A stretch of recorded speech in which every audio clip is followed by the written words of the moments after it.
박정희 정부. 일본의 과거사를 모두 덮어버리고 일본에게서 돈을 받아낸 박정희 정부. 일제강점기의 그 엄청난 역사를, 그 치욕스러운 역사를 모두 덮겠다. 대신 돈을 달라. 그 돈으로 경제 발전을 한 박정희 정부였습니다.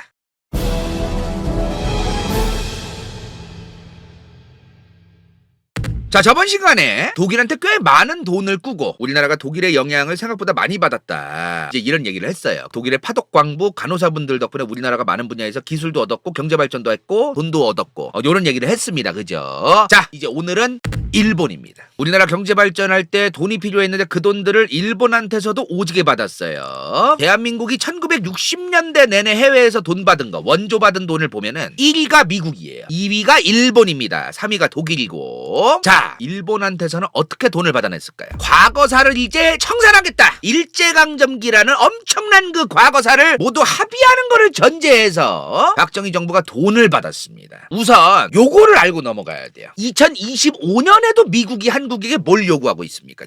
일본이랑 친해져라 이 말이야.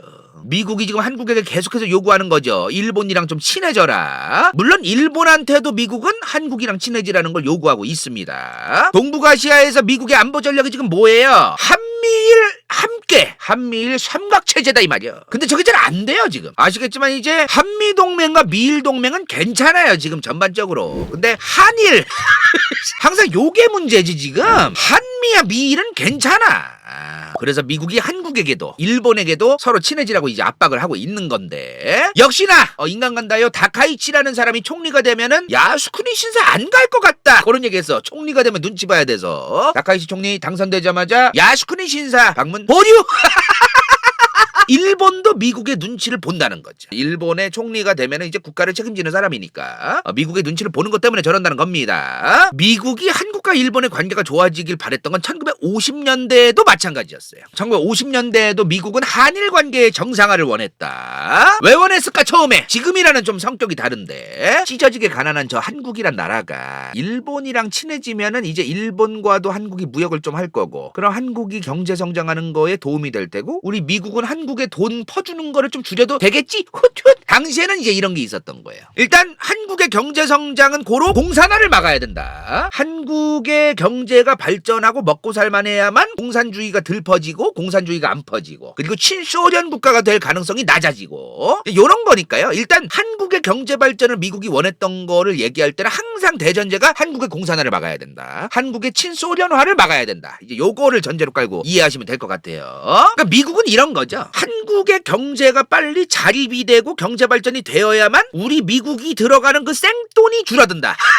요런 거지 일단 기본적으로. 근데 이제 막막한 거야 솔직한 얘기로.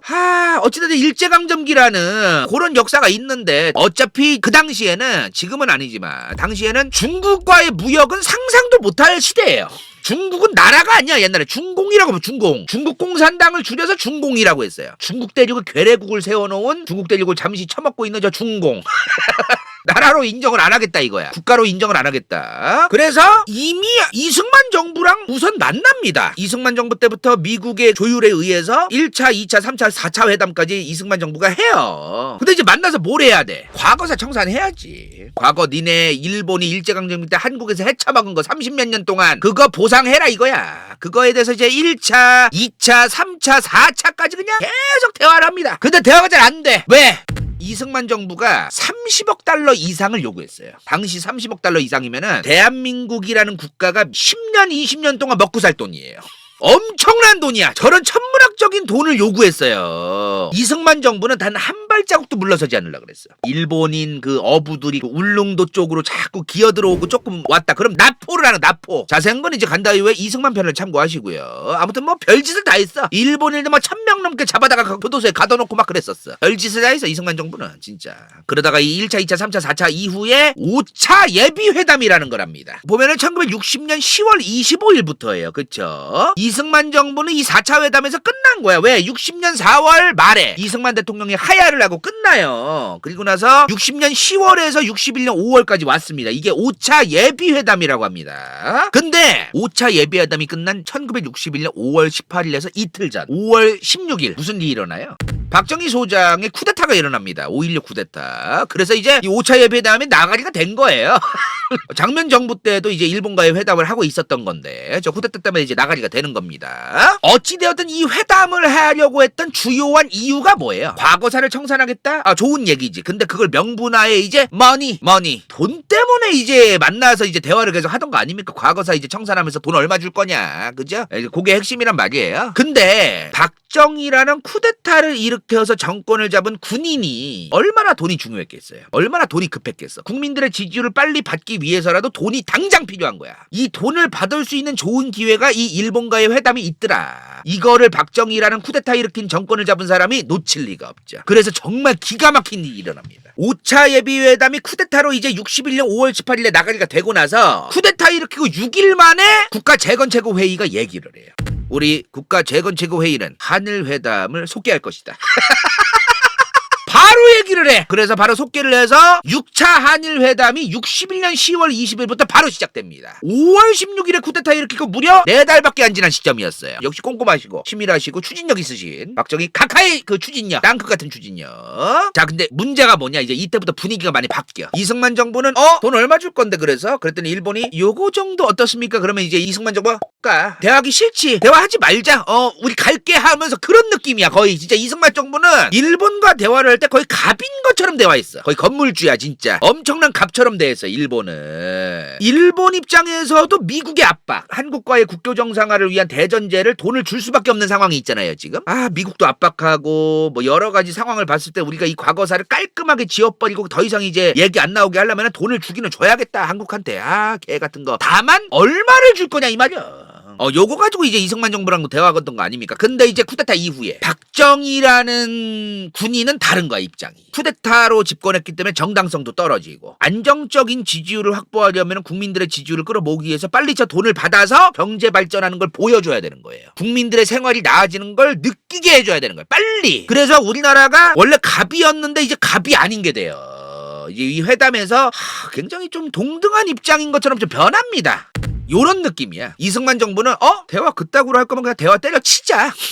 박정희 정부는 왜 이래, 좀 우리 좀 잘 좀 대화 다시 해보자, 다음에 또 보자 우리, 요런 느낌으로 바뀌는 거예요. 자, 61년 11월에 박정희, 아직 대통령이 아니죠, 국가재건최고회의 의장이 당시 일본 총리였던 이케다 총리를 만납니다. 만나서 뭐라고 얘기를 하느냐면은 박정희 국가재건최고회의 의장이 일본이 한국에 돈을 주는 거 대일 청구권이야. 일본에게 우리나라가 청구하는 거니까요. 이 일본이 한국에 돈을 주는 거에 대해서 성의를 보이면 우리는 정치적 배상을 요구하지 않겠다. 다만 법률적 근거에서만 청구하겠다. 자, 여기가 중요해요. 지금 정치적인 배상을 요구하지 않겠다, 법률적 근거에서만 청구하겠다고 했습니다. 자, 일단은 정치적 배상이 뭐냐, 국가 대 국가로서 일본이라는 국가가 과거 한국을 도졌잖아요. 일제강점기라는 역사로 자기들이 해먹었잖아요. 여기서 이거에 대해서 이제 정치적으로 이제 배상을 요구할 때는 부르는 게 값이지 뭐. 이런 식으로 이제 배상을 요구하는 게 정치적 배상일 텐데 이런 걸 안 하고 법률적인 근거를 해가지고만 요구하겠다 이거야. 정말로 일본이 과거 한국에서 해쳐먹은 그 수치, 계산, 이런 걸 법률적인 근거를 가지고만 돈을 청구하겠다. 이렇게 굉장히 굽히고 들어가요. 굽히고 들어간 이유가 있다는 거예요. 쿠데타로 정권을 잡았기 때문에 돈이 급하거든. 빨리 정권 지지율을 만들어야 되니까. 이런 상황이 되니까 실제로 이제 일본이 민기적거리기 시작해. 이승만 정권 때랑 스탠스가 많이 변해요. 민기적거리기 시작해. 이 민기적거린 거랑 관련해가지고 미국에 문서가 있어요. 실제로 왼쪽에 있는 그 로버트 코머라는 사람이 미국의 국가안전보장회의 위원이었는데 이 양반이 존 F 케네디 대통령한테 한국과 일본의 회담에 대해서 보고를 해요. 근데 보고한 내용을 보니까 요런 게 있어. 지금 일단은 일본의 이케다 총리가 국내 정치적인 어려움이 있어서 한국과의 협상을 지연시키고 있다, 요런 얘기가 나와. 자, 이거 어떤 상황이 있었냐면은 당시 일본의 이케다 총리가 추진하던 일본의 경제 정책들이 잘 안 되고 있어서 국내 정치적인 어려움이 있었어요. 둘째로 그 상황에서 일본이 참의원 선거가 앞두고 있었어요. 일본의 상원입니다. 1962년 7월에 참의원 선거가 있었는데 지금 6차 한일회담 박정희 의장이랑 시작했던 그 6차 한일회담 보면 61년에서 64년까지야. 이 참의원 선거가 중간에 있는 거예요. 당시 이케다 총리는 일을 복잡하게 만들기 싫은 거야. 만약에 한국과의 회담 결과가 너무 일본에게 불리하다라는 여론이 일본 내에서 생기면 저 참의원 선거에서 패배하고 안 좋잖아요. 그러니까 일단은 저 참의원 선거가 끝날 때까지는 민기적거리면서 한국이랑 대화를 함부로 하지 말자. 어차피 박정희 의장 저 사람은 급하다. 우리가 지금 적극적으로 잠깐 안 해도 저 사람 개 못 던다. 이번에 우리 선거에만 지금 집중하자. 이제 요렇게 된 거야. 로버트 코모가 정부에 이제 보낸 그 보고서를 보면 요런 내용이 있어. 한국과 일본 사이에는 복잡한 게 많은데 그동안 우리 미국이 이 문제에 관여하는 걸 꺼려왔는데 하지만 지금 이 일이 너무 진행이 안 돼서 우리도 손해를 보고 있다. 왜? 한일 회담이 빨리 어느 정도 종결이 돼야만 한국 정부가 돈이 생기고 우리 미국도 한국에게 지원해주던 원조 금액을 좀 줄일 수 있고 이러니까 빨리 한일 회담이 돼야 된다 이거야. 미국도 우리 미국의 이익을 위해서라도 빨리 남한에 대한 지원을 일본이 대신 지게 하는 방식을 추진해야 된다. 그래서 지금 상황을 타파하는 게 좋을 것 같다라고 로버트 코모도 얘기를 해요. 어찌되었든 간에 그 이후에 이제 참의원 선거 결과가 자민당이 압승을 합니다. 자민당 142석 대 사회당 66, 공명당 15석. 드디어 우리의 이케다 총리가 드디어 한국과의 배상 문제에만 집중하면 되겠다. 뿌뿌뿌 이렇게 된 거지. 빵끄두서 빵끄. 그렇게 이제 참의원 선거가 끝나고 나서 62년 10월 11월에 도쿄에서 한국 대표랑 일본 대표가 만나요. 그 한국 대표가 누구냐 근데 김종필 씨야. 왼쪽에 있죠. 김종필 중앙정보부장 당시에 젊을 때네요. 그리고 오른쪽에는 이제 일본의 외교부 장관, 외무상이라고 하죠. 외무상. 일본은 이제 장관의 상이라고 해요. 상. 외무상이 이제 앉아 있습니다. 자, 이제 둘이 만났어요. 만나서 핵심적인 내용이 요거예요. 지금 한국이 요구하던 게 뭐냐면은 6억 불을 내놔라. 이승만 정권은 30억 달러 이상 달라고 했었습니다. 근데 한국은 6억 불을 달라고 해. 일단 5분의 1로 반토막 나. 5분의 1 대 5분의 1. 그죠? 일본은 6억 불은 너무 많다. 3억 불. 이 3억 불도 일시불은 너무 좀 부담스럽고 2,500만 달러를 12년 동안 3억 불을 주겠다. 한국은 12년은 너무 길다. 싫다. 이제 요런 게 있었어요. 그리고 한국의 대일 부채. 한국이 일본에 갚아야 되는 부채가 있었어. 그게 4,570만 달러가 있었는데 이거를 이번 청구권 금액에 포함해가지고 일괄적으로 그냥 퉁치자. 일본은 싫어. 이거 따로 갚아. 개소리 하지 말고. 이제 요 얘기를 한 거고요, 일본은. 요 돈을 주는 거는 무상으로 주는 돈이고, 차관은 이제 대출입니다, 대출. 우리나라가 이제 일본에 대출하는 건데, 해외경제협력기금 같은, 너네 해외경제협력기금 같은 거 있잖아, 일본 니네. 그거를 무이자, 아니면은 저이자인데 장기. 올해 몇십 년짜리 장기 저이자 요거를 정부 대 정부로 이제 차관을 달라. 그랬더니 일본이 검토는 하겠는데 지금 우리 해외경제협력기금 4천만 달러밖에 없어. 너네한테 줄 돈 별로 없는데 이제 이래요.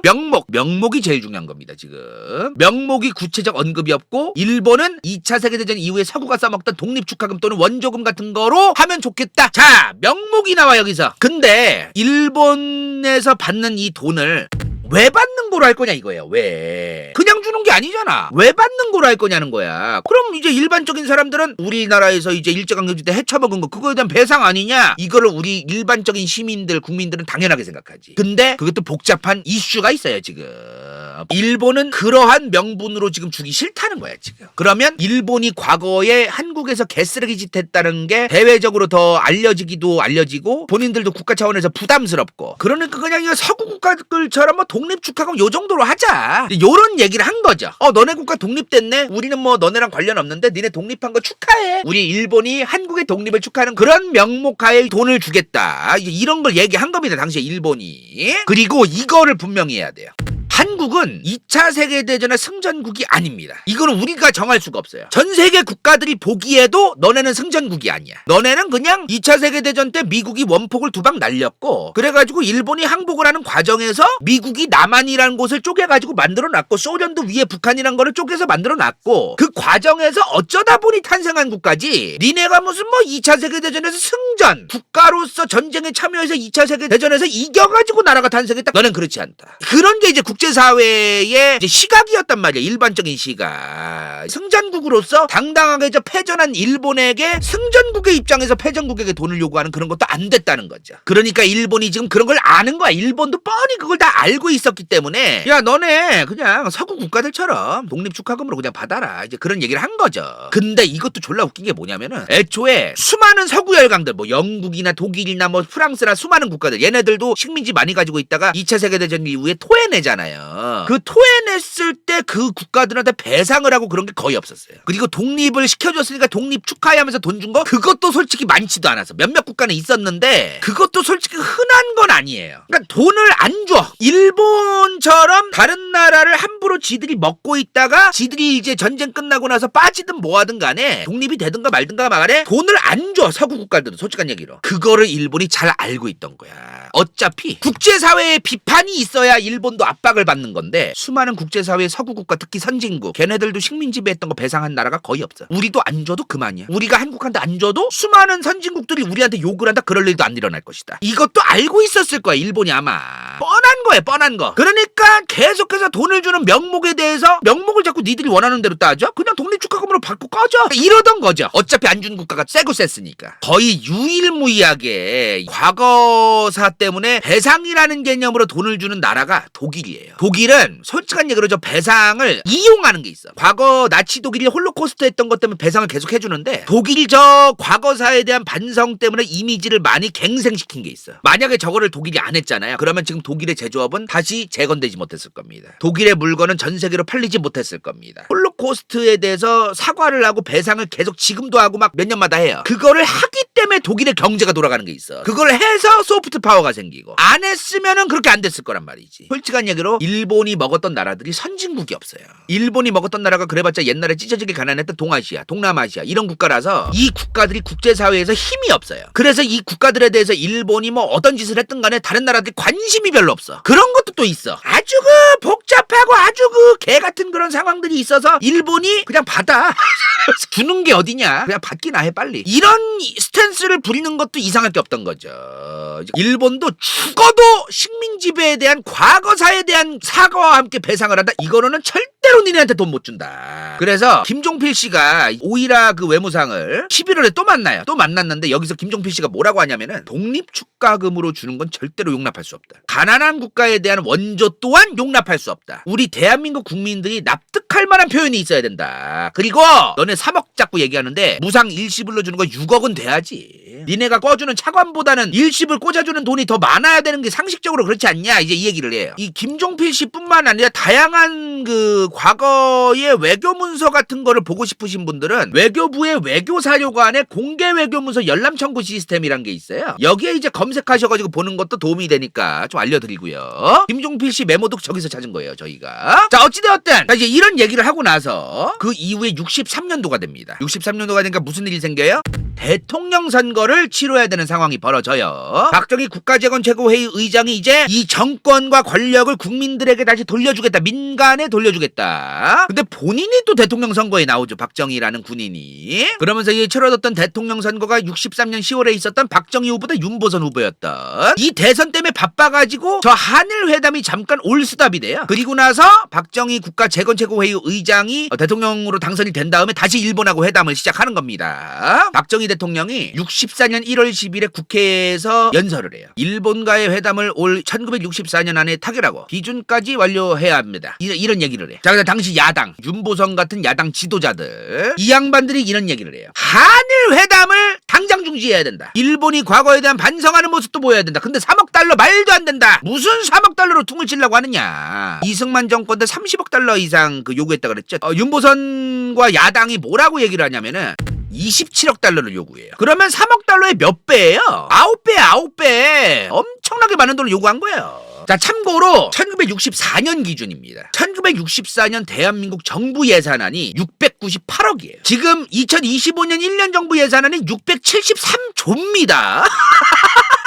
당시에는 정부 1년 예산안은 698억이었습니다. 엄청난 차이가 있어, 진짜로. 엄청난 차이. 자, 근데 원달러가 달라요. 당시에 우리가 달러로 이제 배상을 돈을 받는 거 아니야, 일본한테. 원달러 환율이 이거밖에 안 됐어요. 지금 1470원, 80원 막 그러죠? 요즘 1달러에 255원밖에 안 했어요. 와, 저거밖에 안 했다고? 근데 이 255원의 가치가 지금과 다르지.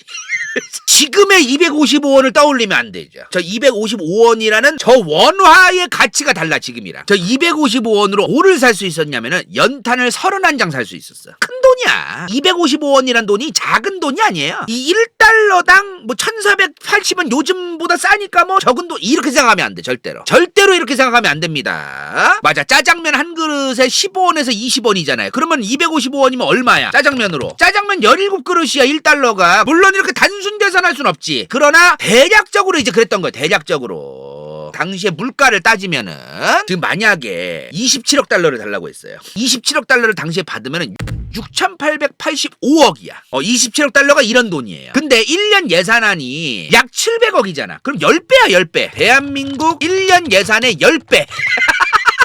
물론 이렇게 따지면 안 되지만 예를 들어 673조의 10배라고 생각해봐. 얼마야 도대체 저게. 엄청난 돈을 요구한 거예요, 저게. 진짜로 쉽지 않은 금액이야, 사실은.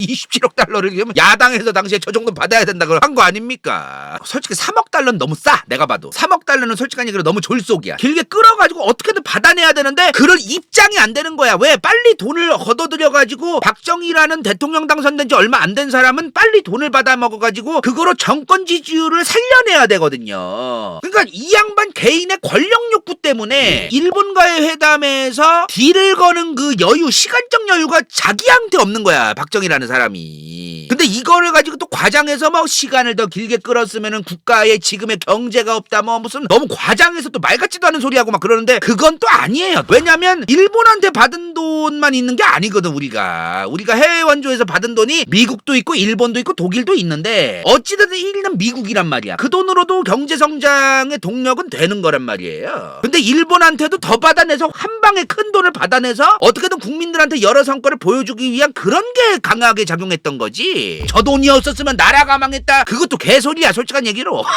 너무 과장이야, 그것도. 저런 이제 졸속회담 3억 달러밖에 안 받는다고 하는 박정희 정부 때문에 서울대학교에서 처음에 1964년 3월에 시위가 일어납니다. 이때 어떤 일이 있었냐면 서울대학교에서 당시 일본 총리였던 이케다 총리랑 이완용의 인형을 만들어서 화형식을 했대요. 뭐 엄청났습니다. 과격한 시위를 좀 했다고 하더라고요. 자, 그래서 이제 박정희 대통령이 안 되겠다 싶은 거야. 너무 이제 시위가 점점 거세지니까 박정희 대통령이 64년 3월 26일에 이런 얘기를 해요. 현재 국민들의 마음을 충분히 이해합니다. 정부도 민족적 양심에 따라 국익에 도움이 되는 방향으로 일본과 회담을 추진하는 것이다. 더 좋은 조건을 스스로 포기하지는 않고 있습니다. 여러분이 직접 뽑아준 현 정부를 믿어주길 바랍니다. 이제 이렇게 얘기를 해요. 의혹이 더 많아져. 일본한테 뒤에서 돈 받아먹은 거 아니냐, 어떻게 저럴 수가 있느냐 하면서 막 의혹이 점점 커지면서 6.3 항쟁이 일어납니다. 1964년 6월 3일에 이제 시위가 정말 커져요. 이 6.3혁명에서 고려대학교 총학생회에 여러 명이 있는데 그 중에 이제 그 주도적 역할을 한 여러 명 중 한 명이 누구냐? 카카.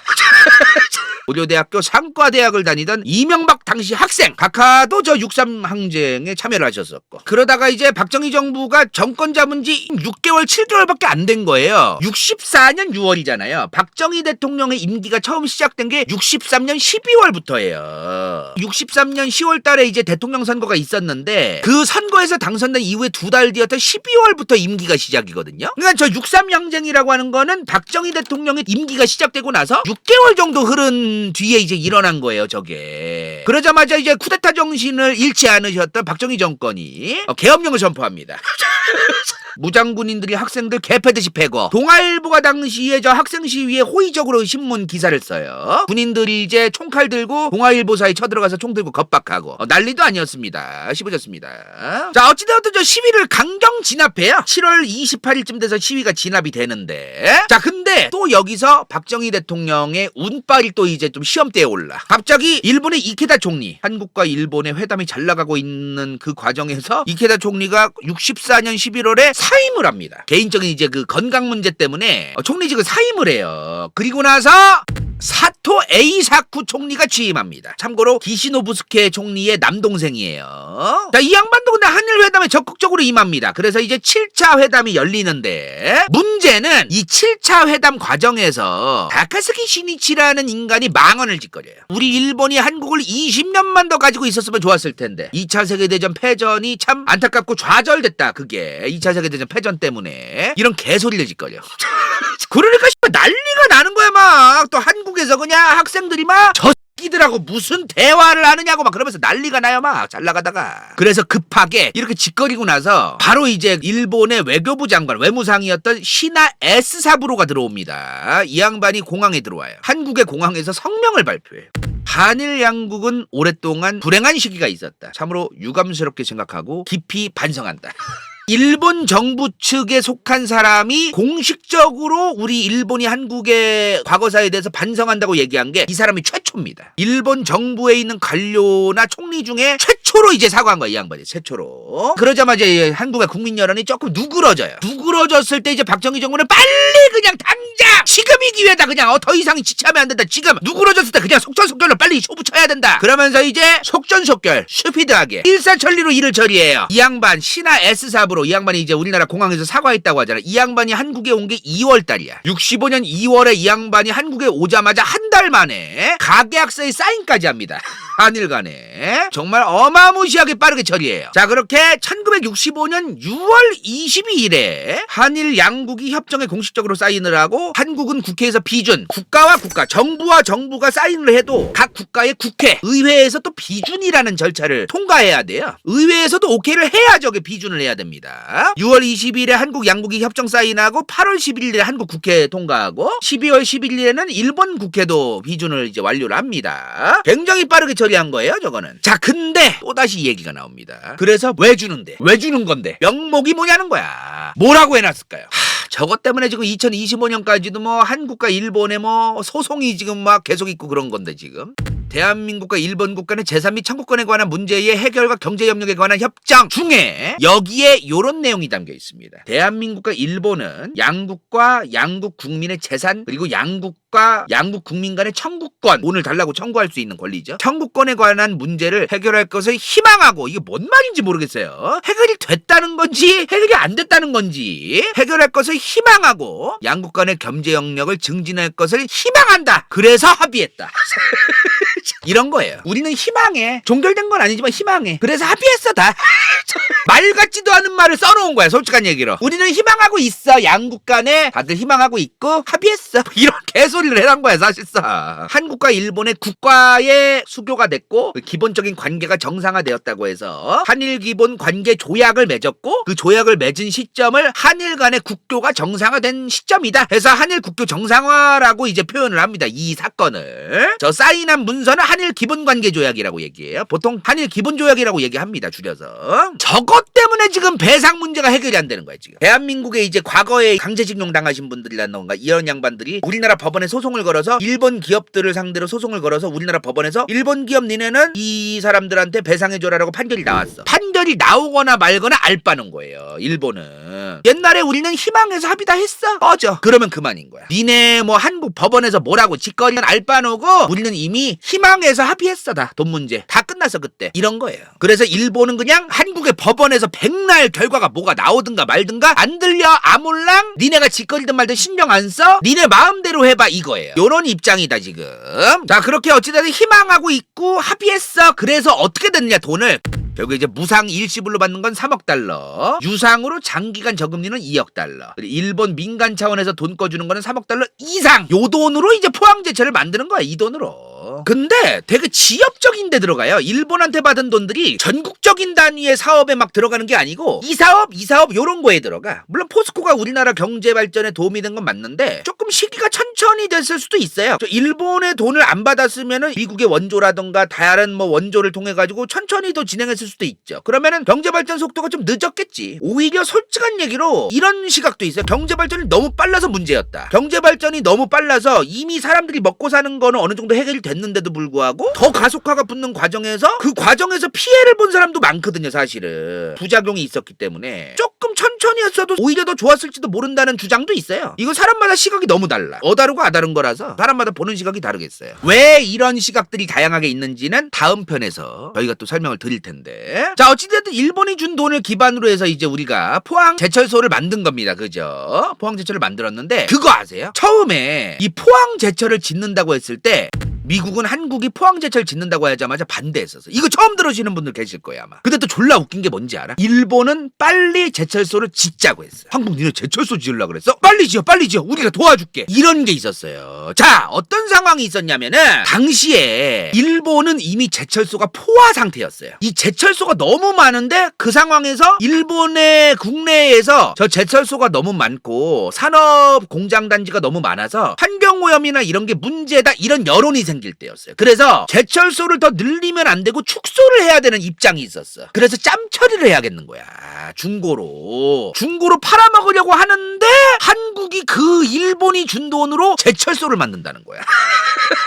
너무 좋아 씨. 이거를 어디다 팔아먹고 그냥 고철덩이로 그냥 쇳물로 그냥 녹여가지고 그냥 없애야 되나 했는데 이거를 그냥 기계 그대로 옮겨가지고 팔아먹을 수 있는 너무 좋기에 이제 이러고 있던 거지. 그렇지. 일본은 한국에 돈을 줬지만 돈을 또 받았습니다. 근데 미국은 반대를 했다 그랬어요. 이런 게 있던 거야. 한국이 아직은 갈 길도 멀고 시부레 뭐 기술자 인프라도 제대로 없고 그런데 무슨 제철소를 갑자기 뭐 운영하고 뭐 되겠어 저거? 그런 게 있던 거지. 미국은 한국의 경제 발전을 원하지 않았던 건 아닌데 오히려 경제 성장이 안정적으로 되기를 미국은 바랬는데, 다만 저런 무리하게 도박성으로 이제 해보지도 않은 거를 돈을 투입하지 말고 다른 어떤 경공업 위주로 조금 니네가 할 수 있는 거나 좀 해라, 이런 얘기를 했던 거지. 자, 그렇게 어찌되었든 1973년에 1기 설비가 완성됩니다. 원래 그 포항제철도 1기, 2기, 3기, 4기 뭐 여러 기가 있는 거예요, 그 설비가. 근데 이제 83년도에 이제 여러 개의 이제 완성이 된 거는 83년이고 73년도에 이제 소규모로 이제 한 기가 완성이 됐다는 거예요. 그래서 이제 74년 6월 9일에 첫 쇳물, 우리 산업 역군들에 의해서 대한민국의 첫 쇳물, 메이드 인 코리아 첫 쇳물이 생산이 되었다. 포항에서. 자, 이때 이 포항제철을 진두지휘하라는 총책임자로 누가 초이스가 돼요? 우리 대한민국 제철의 아버지 박태준 정신의 박태준 사장이 초이스가 됩니다. 이번 육군사관학교 6기 입학했고 박정희가 당시 대위였어, 대위. 인연을 맺어가지고 이제 친한 사이였는데 어찌되었든 이 양반한테 이제 여러 가지 일을 맡겨가지고 박태준 정신으로 이 제철소는 우리 조상들의 희생으로 받은 일본에게 받은 돈으로 짓는 것이다. 만약 포항제철 사업이 실패하면 우리 모두 포항 영일만 앞바다에 빠져 죽어야 한다. 박태준 정신으로 강력한 추진력, 모두 다 죽을 각오로 그냥 포항 제철소를 반드시 성공해내야 된다. 요런 이제 그 노빠꾸 정신으로 포항 제철이 대박은 대박이에요. 수출액이라고 하는 게 마진율을 얘기하는 건 아니지만 74년도에 포항 제철 혼자서만 수출액을 1억 달러를 달성했었어요. 64년도까지 대한민국 전체 누적 수출액이 1억 달러였는데 경제 기반을 여러모로 포항 제철 덕분에 많은 국민들이 저 포항 제철의 근로자로 일을 하면서 그러면서 이제 경제 성장이 된 거는 분명한 사실입니다. 다만 이제 속도의 차이. 포항제철이 없었으면 그럼 우리나라 망했을 거냐? 그러진 않았을 것 같아요. 그러니까 우리나라가 좀 더 잘 먹고 잘 사는 거에 도움이 된 건 맞는데 포항제철이 없었다고 굶어 죽었을 거냐? 그럴 것 같진 않습니다, 솔직히. 아무튼 뭐 이건 시각 차이가 있겠어요. 그리고 뭐 제철소라고 하는 게 제철소가 있고 철강이 있으니까 철강이 발전해야만 우리나라의 방산업계에 철이 들어가는 여러 군데가 있잖아요. 건설에도 그렇고 이런 거가 같이 발전할 수 있는 거긴 하기 때문에 제철소라고 하는 게 필요한 건 맞습니다. 다만 요거는 좀 아셔야 돼요. 일본에게 받은 돈이 없었으면 제철소가 우리나라에 평생토록 없었을 거다, 이렇게 생각하면 진짜 좀 헛소리 하는 겁니다. 제철소가 조금 나중에 생겼을 것 같긴 합니다. 좀 시간이 딜레이 돼서 생기긴 했을 거기 때문에 제철소 자체가 우리나라에 뭐 평생토록 없었을 거다, 저는 뭐 그렇게 생각하고 있진 않아요. 사실 빨리 하면 좋은 거죠. 그러니까 여기서 자꾸 착각을 하는 게 뭐냐면 빨리 하면 좋으니까 일본에게 돈 받은 건 좋은 거다, 이제 이런 거잖아요. 늦게 했어도 더 받아 먹었어야 한다가 있다는 거야, 내 얘기는.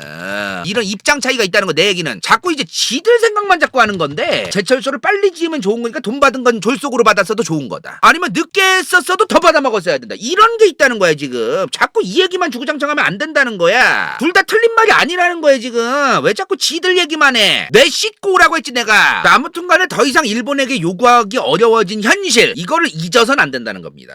어떤 사람들은 이거를 빨리 덮고 싶어 해요. 우리 각하께에서 경제 발전했다로 딱 끝내고 얘기하고 우리 각하의 엄청난 추진력과 경제성장, 경제발전 5개년 뭐 이런 것만 계속 주구장창 얘기하고 일본에게 더 이상 요구할 수 없고 이런 게 다 덮어지길 원해. 그래야 우리 각하가 위대하거든. 위대한 채로 남거든. 뭐 이제 이런 게 급한 사람들이 있어요. 근데 있는 그대로를 모든 내용들을 국민들이 다 알고서 각자 판단하게 해야지 덮고 감춰가지고 판단하게 하면 안 되는 거 아닙니까? 이승만 편에서는 이승만이 잘한 거 못한 거 중에 못한 것만 알려지고 잘한 거는 다 덮어지길 원했던 인간들이 있어. 박정희 때는 박정희가 잘한 것만 부각되고 못했던 건 다 덮어지길 원하는 사람이 있어. 또 반대적인 게 있는데 뭐 하는 짓인지 모르겠어요. 그러면 안 되죠. 물론 요런 거는 있습니다. 요것도 당연히 대전제로 깔아야 돼요. 2차 세계대전 이후에 전쟁 배상금을 사실상 수많은 국가들이 안 주려고 했던 건 맞습니다. 근데 일본이 우리한테 줬던 거는 미국의 압력, 미국의 압박. 일본도 이 한반도의 과거사에 대해서 본인들이 줘야만 한다라는 그 의식을 본인들도 가지고 있었다는 거. 아까 누누이 얘기했어. 일본이 한국한테 빨리 돈을 주기를 바랬어요. 누가 원했어? 미국이 원했다 이 말이야.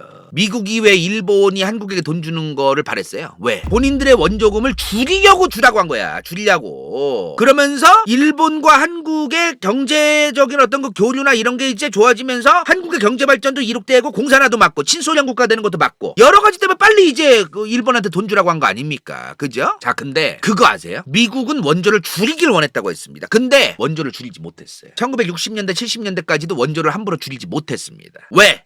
우리 대한민국 군인들이 월남 베트남에 가서 피 흘렸기 때문에 무려 5,000명 넘는 군인이 죽었기 때문에 미국은 대한민국에 대해서 원조를 함부로 줄이지 못했습니다.